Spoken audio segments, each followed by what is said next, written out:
everyone, it's Michelle Caruana from Play Cafe Academy. And if you listen to my podcast, which is called the Profitable Play Podcast, and I release a new episode every single weekday. So if you don't subscribe to it, then you definitely should. I will link to it in the description of this video. But if you guys have been following along with it, you'll know that sometimes I'll do a series of episodes that follows a specific theme.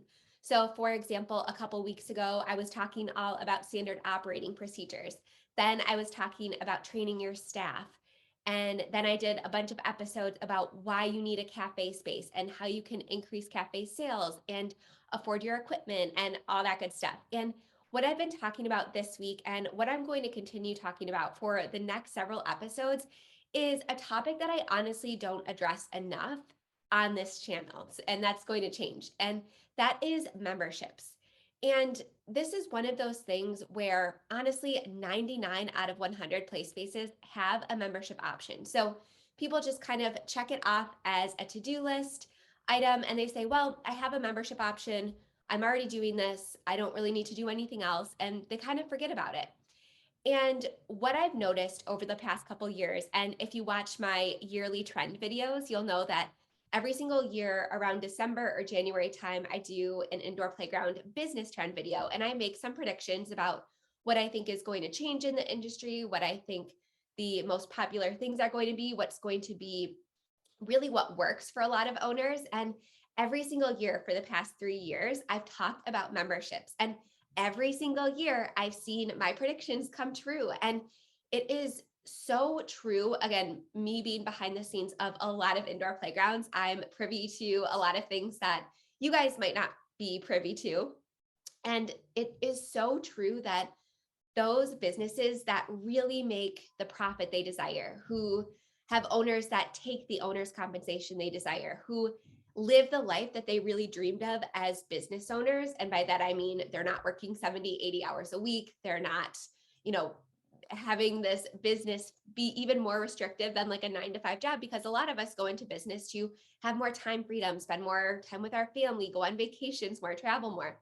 So what I've found is that those businesses and those business owners who really check all of those boxes, who are paying themselves enough, are making enough money, are living the lives that they want, one thing that is really consistent with all of them is that they all have thriving memberships.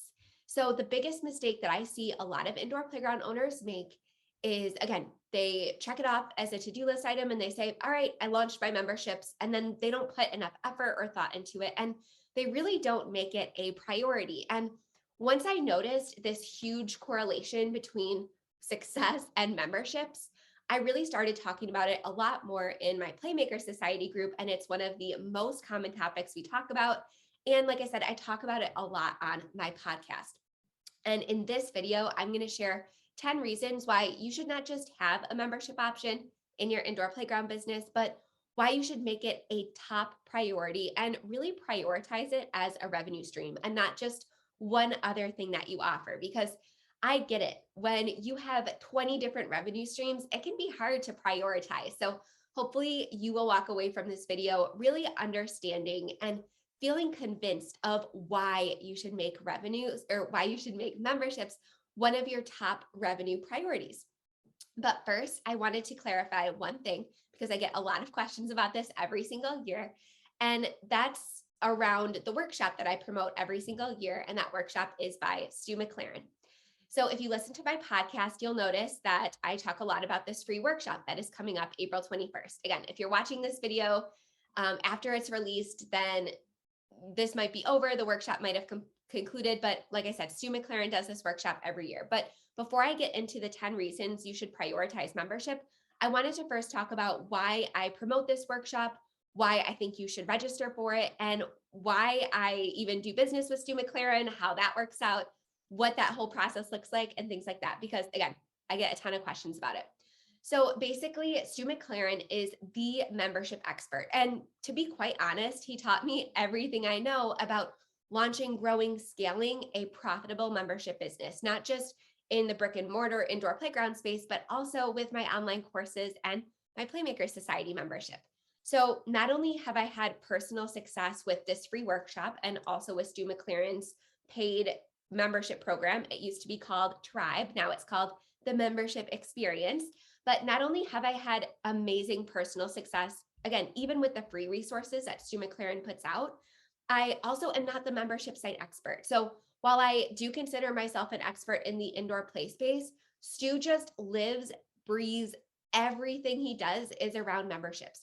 So I love promoting experts in areas where, again, I really don't consider myself the end all expert. So that's why I have CPAs on this channel. That's why I have lawyers. That's why I have balloon designers on this channel, because I'm not the expert in everything. And in this regard, the membership expert is Stu McLaren. And then the last reason that I wanted to promote it is, of course, because it's free. And Stu is so generous and so free and so open with his free information that, like I said, even if you have no intention of signing up for his paid program, this free workshop coming up on April 21st, 2022, the link to register is in the description of this video.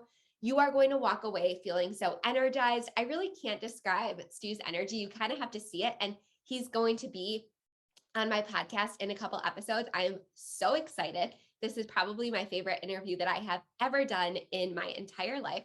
So I can't wait for you to see it. But if you listen to my podcast, again, I just wanted to clarify why I promote this workshop, why I am an affiliate for his course, why I trust you, and all that good stuff. All right. So without further ado, I want to talk about the 10 reasons why you should prioritize memberships as a revenue stream. And again, I know I keep giving all these caveats, but before I get into this video, I talk super in depth about every single one of these points on my podcast. So I'm going to kind of rapid fire talk about them here.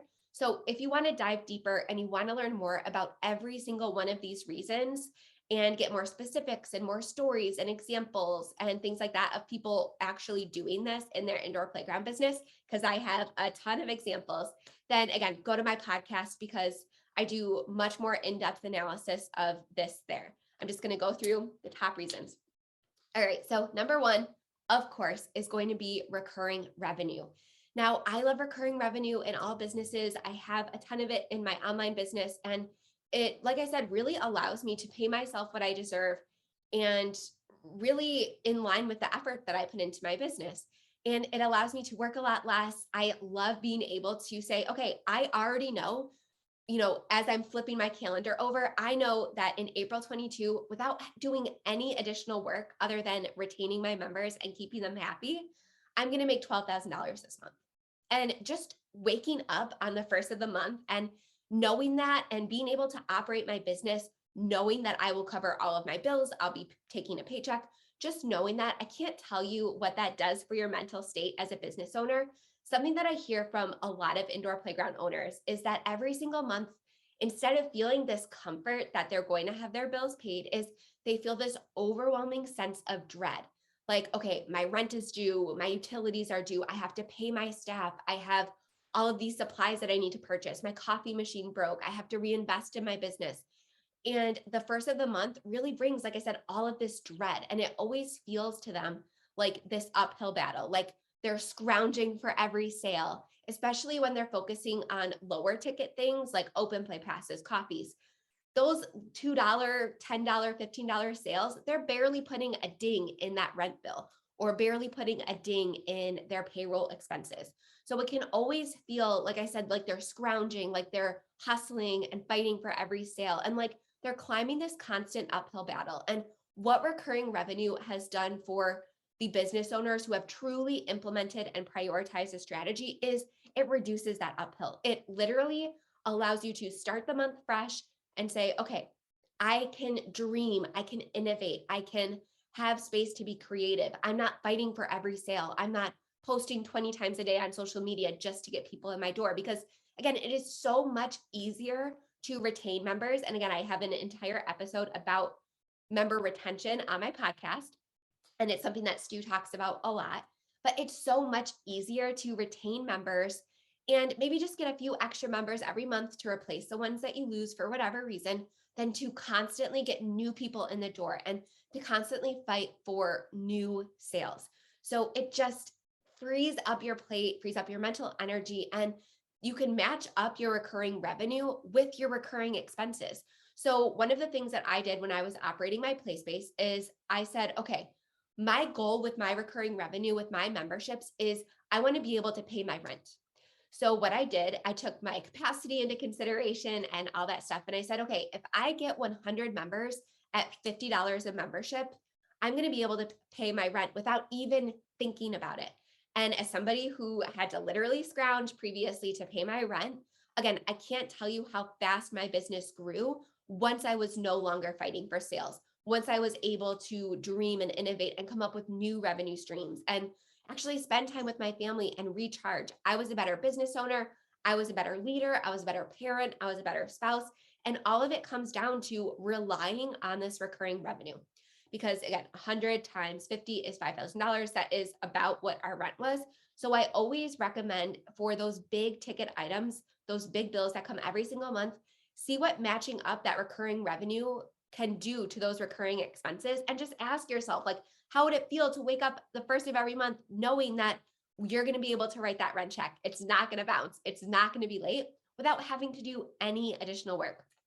It is an amazing thing, and you truly won't know the benefit until you get there. But this all brings us to the second reason you should prioritize memberships. And I already alluded to it a little bit, but it's that you can focus you can focus less on chasing new sales. So you're going to be spending less time on your marketing. You're going to be spending less money on advertising. You're not going to be putting out radio ads anymore. You're not going to be spending thousands of dollars on Facebook or Instagram ads. You can be really frugal with your marketing because, again, you're not constantly chasing sales. You're not constantly having to book out every single event. You can operate from a much different perspective as a business owner. And that is really key. And another thing that I love about this strategy is that when you have a key group of members, let's say you have 100 members, you're going to have less new people in and out of your business all the time. So I know we're kind of at the tail end of the pandemic, but that is really a comfort to a lot of people, knowing that there's not 1,000 different people in and out of your space every single day. And even in non-COVID times, there's hand, foot, and mouth disease, there's a stomach bug. People want to invest in memberships in these types of places because they want to feel comfort. They want to feel secure. A lot of people choose these smaller boutique style play spaces that are very similar to what a lot of people have in Playmaker Society because of their small size, because of the tight knit community. So use that to your advantage and let people know, like, hey, we focus on memberships, we prioritize them because we love having this tight knit community and we want you to feel safe in our space. And that all contributes to it. And something that I talk about a lot on this channel is that you cannot rely on open play as a main revenue source. You just can't. So if you are an open play facility and you really want to focus on it, do memberships instead of just fighting for every single open play pass. I promise you, you're going to make more money. You're going to pay yourself more. Your customers are going to be happier. Your staff's going to be happier, and you're going to be happier. And this all brings us, again, I'm like rolling right through the punches here, but this brings us to number 3. And that's that you're going to be able to reduce seasonality in your business because, again, it is much easier to retain members. And if you drop off a lot in terms of membership enrollment in the summer months, give some incentives to retain your members, right? Because they're already paying monthly. They have to actively reach out to you to cancel that membership. So give them a reason not to. Say, listen, I'm going to include free iced coffee all summer if you stay a member, or we're going to throw in one extra class every single month, or we're going to give you a craft to do every single time you visit in the summer. It's much easier to retain your members even during your slower open play months than it is to get new people that are not as invested in your business, right? Because your members, if they're choosing to do business with you in an ongoing form, like with a membership, they're invested, right? They care about your business. They want to see you succeed. So it's so much easier to just be like, don't cancel. And this is why I'm going to give you an incentive to not cancel during this slow season where you might not be able to visit as much. It's so much easier than trying to fight to get these people who don't really care about your business, who aren't as invested in the door during the slower months. I promise you, again, I've seen this in practice so many times. So memberships can really reduce that seasonality in your business, which is one of the biggest risk factors in entering the indoor play industry, is that it's so seasonal. So memberships really take all of that risk away. And banks that are looking to fund your business and things like that, they're going to be constantly poking holes in your business plan and they're going to be looking for gaps in revenue, opportunities for seasonality and things like that. And they're going to say, well, what are you going to do when every single person is at the beach or every single person is at the park? How are you going to maintain that revenue? Sure, you're going to have summer camps. Sure, you're going to have all of these different revenue streams. Maybe you'll do mobile events or balloon delivery. But if you say, listen, we're going to do memberships, we're going to focus on them, we're going to prioritize them, and we're going to give people a little bit of an extra incentive to stay members during our slow season, it's going to be so much more likely that that bank or that investor or whoever is contributing to your business will feel more comfortable with that. Because again, memberships are the business model of the future. I was just talking about on my podcast how Forbes ranked memberships and subscription businesses number 2 as the top business trends to invest in, to launch in 2022. So this is not just me with these feelings. This is something that is very much permeated throughout the business world. All right, that brings us to number 4. Your members are going to be your best people. They're going to respect your space more. They're not going to damage the space. They're going to value your services and they're going to be willing to pay for them. And it's just going to be so much more enjoyable to work with them. Now, of course, there are outliers and bad apples. If you guys watched my story time video about the one member that we had to fire, that was an outlier. That was my mistake. I attracted somebody that was not my ideal customer, and it took me way too long to ban her from our facility. But they're going to, again, they're going to enhance the experience of everybody else there, because one of the reasons people bring their kids to indoor play spaces is to socialize. It's to connect with other parents and meet other families.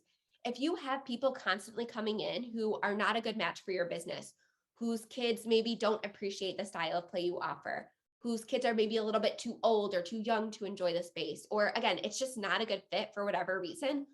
And again, those one-off open play customers are much more likely to fit this mismatch kind of mold. Then again, people aren't going to be respecting your space if there's that mismatch, if they don't value your space, if they don't respect your space, if they're not invested in your space because they just paid for a one-day pass. Why do they care about your business, right? If you constantly have these one-off open play customers in your business and the kids are too rough, the kids are making a huge mess, the parents aren't watching them, the parents are leaving garbage everywhere, they're flushing diapers down the toilet, that's going to detract from everyone's experience. And that's where you're going to get the 1-star Google reviews and the 1-star Facebook reviews. A lot of times, if you read the reviews of indoor play spaces, it has nothing to do with the facility itself, but instead the people that were playing in the facility. And that's just an unfortunate reality in this industry. So by constantly attracting your members and by focusing on having this tight-knit, supportive, respectful community and having less of those one-off customers that are more likely to not be a good fit for your business and are less likely to respect and value your business, you're going to just create, again, this warm feeling that people get when they walk into your space, whether they're a member or not. So keep that in mind. Your members are going to be your best people and they're going to support you and they're going to go to bat for you. If they see someone not doing the right thing, if they see a mess, they're going to help pick it up, right? Because they're investing in your space by becoming a member and they feel like they're a part of your community. All right. The 5th thing I wanted to talk about, and this is probably one of the most important ones, and this is an objection that I hear all the time when I tell people to prioritize memberships in their business. And that's, well, I don't want to cannibalize my open play traffic, or I don't want to create capacity issues. I promise you, it is not going to create the capacity issues that you think, because here's the thing, members use your space differently than non-members. So a lot of people say, well, I'm constantly turning people away during my busiest hours. I already can't handle any more open play traffic. How am I going to, invest in, or how am I going to prioritize memberships if I'm already turning people away? That's going to cause a huge disruption in my business. But like I said, in practice, this is not reality. And this is not just me saying this. This has come up time and time and time again in Playmaker Society. And people agree with this, and other business owners are seeing the exact same thing that I'm about to tell you. Members will use your space differently. They'll start to know your busiest times and your busiest days, and they will actively avoid them.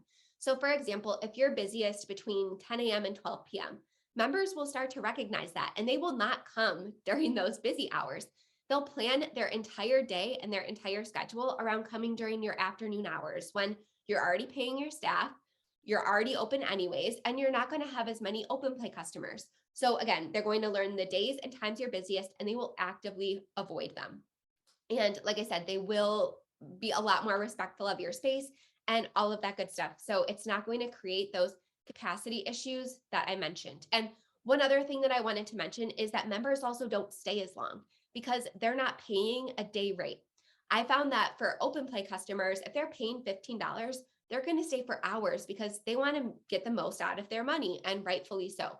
But if your members are paying a flat rate for unlimited open play or for a specific number of visits, they're not going to use the space again in that same way. So maybe they'll come 3 days a week for half an hour after they drop their older child off at school, or maybe they'll come 3 days a week for 1 hour. They're not going to be those all day people that camp out, that have lunch and things like that. I promise you, because their kids are going to start getting used to the space. They're not going to stay entertained quite as long. And the members are going to feel like they got the value that they paid for, even if they only stay a little bit, because they always have the opportunity to come. Maybe they could come again that day, maybe later on when it's not as busy, maybe they could come again later that week. Again, they're going to use the space a lot differently, and they're not going to stay as long. So that's really important. The sixth reason that I want you to prioritize membership, sorry, I'm like reading off of my notes because I don't want to forget anything, is that you can use your members as a focus group. And I love this strategy. And Christine from Sweet Peas Play Cafe in Kokomo, Indiana, she does this really well. She has a Facebook group for her entire membership community. And she's always asking them like, hey, what do you guys feel about this new event? What do you guys think about this new class I'm thinking of doing? What do you think about this new play structure I'm thinking of investing in? She can use them as a sounding board. And because her membership is filled with her ideal customers, she's able to really, again, use them as a sounding board and get their feedback and their input and validate all of her business ideas and things like that before she spends money or time on actually executing them. And it really helps her because, again, she's able to validate all of these ideas before she puts them out into the world for the general public. So you kind of have this built-in focus group that you can constantly tap on for information, for feedback, anything like that. And trust me, they're going to be probably more likely to stay a member for even longer if you utilize them in this way. They're going to be more than happy to give their feedback because it increases the value that they get out of their membership. If they have input, if they feel valued, if they feel heard, and if they feel like they have a voice, they're definitely going to stay a member a lot longer, and they're just going to appreciate you. And it's just going to continue to build and forge that really important, deep connection and relationship that you have with your customers. The next reason, number 7, is that it's easier to upsell to your current members. We all know as business owners that the hardest dollar to get from a customer is always that first one. I've mentioned a couple of times in this video that it's much easier to retain customers than to constantly chase new ones. And the same goes for crossing into different revenue streams. Now, your ideal party customer might look a little bit different than your ideal member customer. So maybe your ideal member or your most common traits among members are they're a stay-at-home parent, they're a little bit more frugal because they can save on the day rate by becoming a member. Maybe they have a little bit more time on their hands because they are a stay-at-home parent or whatever the case. And then maybe your ideal party client has a dual income household, working parents, they aren't around during the day to utilize your open play hours. You could have 2 different ideal customer avatars in your business. And again, I talk a lot about this on my podcast. But even so, your members are going to be the most likely to book your summer camps, book your birthday parties, even if, again, they don't fit that exact mold. And if they personally can't afford or don't want to host a birthday party at your facility, you can still better believe that they will be the first to recommend you to their family and friends, to other people in their community, because again, they know and love your space and they already know that they're going to have a great time if they get invited to a party there. So your members kind of become your built-in marketing engine. And again, something else I talk about on my podcast is how to actually compensate your members for referring your products and services and your memberships to others.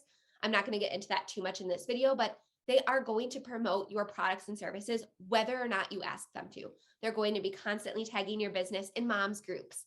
Whenever somebody has a question on Facebook or Instagram or needs a recommendation for a party place or a place to take their child, because like I said, they're going to become super fans in your business. And whether or not you compensate them, they're just going to naturally organically want to share your business with their community because they already know and love and support you, and they just are going to feel inclined to share that.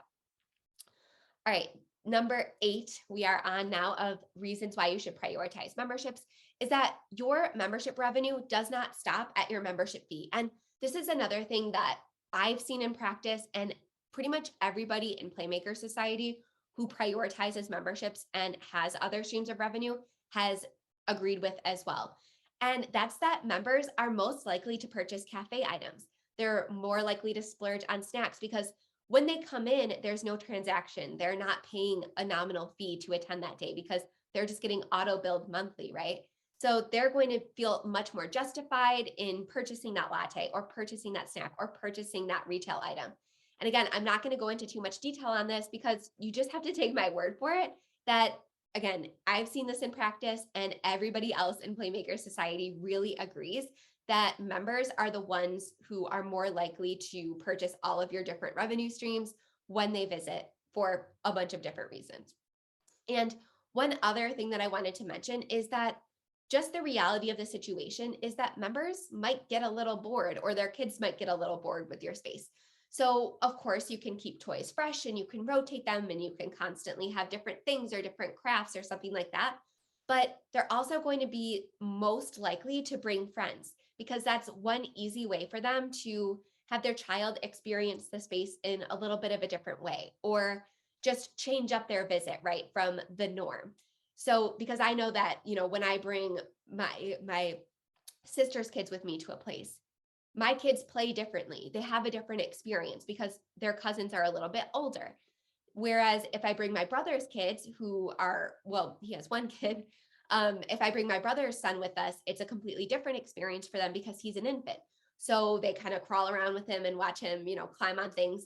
So depending on who we're experiencing a play place with, it's completely different for my kids, and it keeps that experience fresh. So not only are your members going to bring friends, but those friends are going to also purchase cafe items. They're going to purchase open play passes, and hopefully they'll end up converting into a member themselves.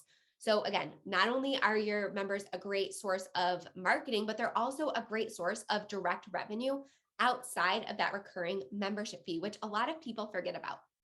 All right, number 9, you can reduce your risk in the event of a shutdown. So of course, we're all familiar with what happened with COVID, but if anything else happens, if there's a natural disaster, anything like that, like I said, your members are going to be the ones that are going to support you, and the ones that are going to say, sure, I'll keep my membership active for a couple months, even if you can't operate, or even if you're remodeling, or even if there is, a snowstorm or a natural disaster, something like that, that causes a disruption in your business.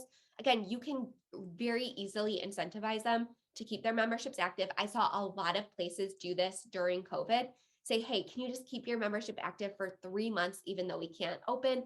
We're going to give you free coffee for a month. Because again, we all know that coffee is really high profit margin. So it doesn't cost businesses a lot to offer that, but it is very valuable to those customers. And like I said, they're going to feel invested in your business. So they're going to want to help you in these situations. So those membership businesses who really had that community to lean on during that time, they were the ones that came out not just surviving, but also thriving. So that's just something to keep in mind, is we might not face another pandemic, but there are various other things that could happen that cause a disruption in business.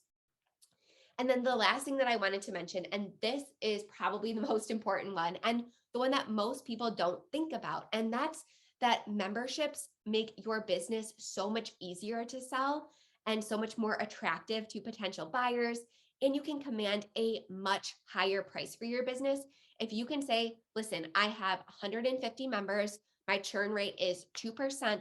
So you can literally point to your revenue and you can say, listen, potential buyer, I can guarantee you that as long as you just retain these 150 members, and oh, by the way, here is my retention strategy, you can actually lay that out in a standard operating procedure, in your transition document, things like that, so that the members actually stick around over a change in ownership. If you say, listen, I can pretty much guarantee you that you can pay all of your bills with this, let's say $12,000 in monthly recurring revenue. that is going to be so attractive to buyers, so much more than if there wasn't that recurring revenue. Because again, there is generally some bumps in the road when it comes to transitioning a business. So they immediately have to be like, if there isn't that recurring revenue, a new owner has to like really hit the ground running, and that pressure is on because the bills are not going to stop coming, and they immediately have to make sure they're booking parties. They have to make sure they're getting enough traffic. They have to make sure that they're selling enough coffee sales. I'm telling you, it is so much more attractive to purchase a business that has monthly recurring revenue because they don't feel that same pressure.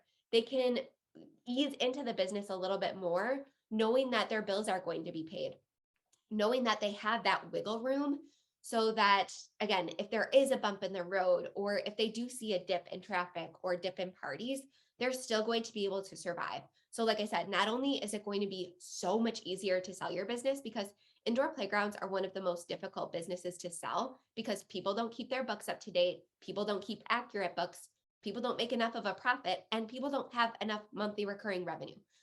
I have talked to so many potential buyers of indoor playgrounds lately, and something that is really trending in like the buying and selling of businesses world, because it has permeated the business world so much, is monthly recurring revenue. One of the first questions a broker will ask you when they're interviewing you to put a valuation on your business is, what is your monthly recurring revenue? And if you have $100,000 in monthly recurring revenue, that is not going to help your valuation. It's not going to be attractive to new buyers. But if you can say, listen, I have $12,000 in monthly recurring revenue, and that covers my 6 major expenses, you are going to be able to command such a higher price for your business. And it's going to be a lot easier to sell. And it's going to be a much simpler, much easier transition for you. And if you are listening to this thinking that you never want to sell your business, I'm not even going to get into it in this video. Watch my other videos on why most people end up wanting to sell their indoor playground business. I will link those in the description of this video, but just know that monthly recurring revenue is one of the key elements when it comes to selling your business. And the great thing about it is that it's just by prioritizing memberships, you're not doing a lot extra. You are just bumping it to the top of your list, right? All indoor play spaces, or pretty much all of them, have a membership option. So all you have to do is prioritize it, get that monthly recurring revenue. It's not like I'm asking you to do all of these extra things to up this valuation, to increase your chance of selling the business. I'm just asking you to shift your priorities and make sure that you're putting enough emphasis on your membership offer to make sure that you have enough monthly recurring revenue to make your business attractive. All right, again, if you want more membership tips, how to package your membership offer, how to price your membership offer, how to retain your members, how to grow your membership, how do you compensate your members for referrals, all that good stuff. Again, subscribe to my podcast because I'm talking about it every single day the next couple weeks. And then also sign up for Stu McLaren's free membership workshop. It is linked in the description of this video. I will be there. A lot of my Playmakers Society members will be there, and I hope to see you there as well. All right, thanks for watching. Have a great day.